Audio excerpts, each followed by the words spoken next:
तुम्ही कधी विचार केला आहे का? एक सामान्य शेळीपालक दिवसभर मेहनत करूनही श्रीमंत का होऊ शकत नाही?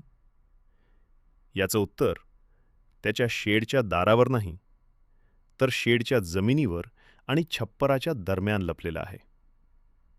थोडं तुमचा शेड बघा.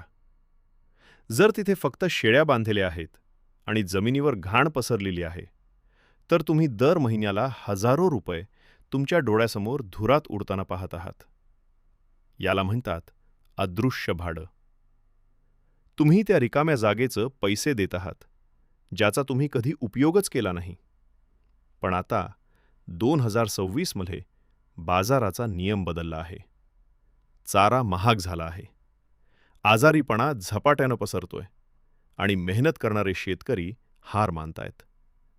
पण याच परिस्थितीत काही हुशार लोकांनी त्यांच्या छोट्या 10x20च्या शेडला 4 मार्गी नफा देणाऱ्या कारखान्यात बदलला आहे, जिथे वर बकऱ्या वाढतात, खाली कोंबड्या कमावतात आणि जमिनीखाली तयार होतं काळं सोनं, वर्मी कंपोस्ट.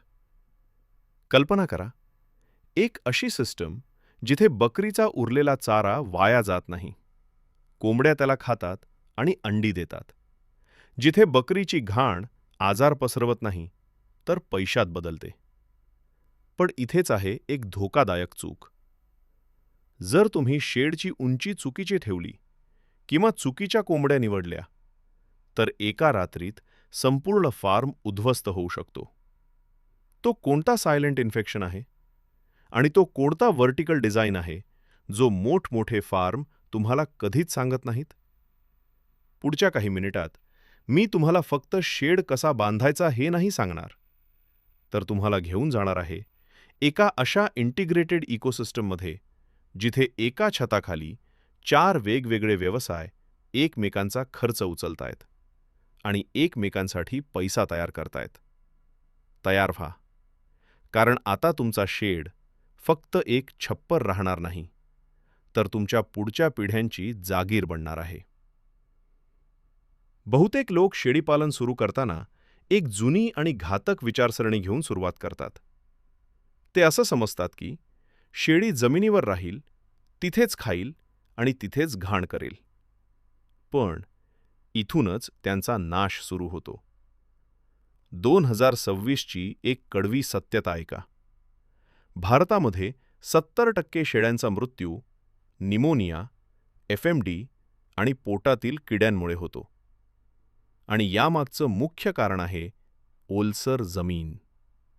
हो, तीच जमीन जिथे तुम्ही तुमच्या मौल्यवान बकऱ्यांना झोपवत आहात. आता विचार करा, तुम्ही तुमची संपत्ती घाण आणि थंडीमध्ये ठेवून ती वाढेल अशी अपेक्षा करू शकता का? अगदी नाही. म्हणूनच एलिव्हेटेड स्लॉटेड फ्लोरिंग हे विज्ञान काम करतं. जेव्हा तुम्ही बकऱ्यांना जमिनीपासून 4 फूटवर नेताय, तेव्हा तुम्ही फक्त आराम देत नाही, तर त्यांना हेल्थ इन्शुरन्स देत आहात. डेटा सांगतो, उंच शेडमध्ये मृत्यूदर 30% वरून थेट 5% पर्यंत घसरतो. कारण थंडी, आर्द्रता आणि अमोनिया वायू आता त्यांच्या फुफ्फुसांपर्यंत पोहोचत नाही. हवा मोकळी फिरते आणि मेमणे 20% जास्त वेगानं वाढतात. पण खरी जादू त्या खालील रिकाम्या जागेत दडलेली आहे. ती जागा रिकामी नाही, ती तुमची गुप्त उत्पादन युनिट आहे. पारंपरिक शेडमध्ये बकरीची घाण आणि लघवी एक विषारी कीचड तयार करतात, ज्याला साफ करताना तुमचा पैसा आणि मेहनत दोन्ही जातात.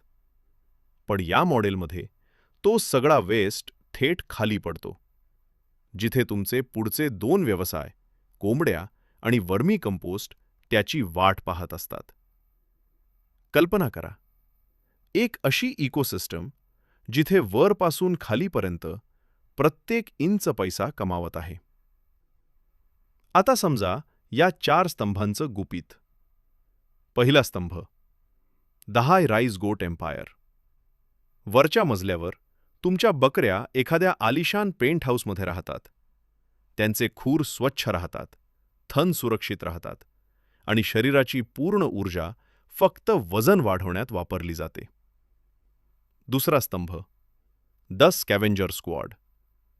खालील 4 फुटांच्या जागेत देसी कोंबड्यांचं राज्य असतं.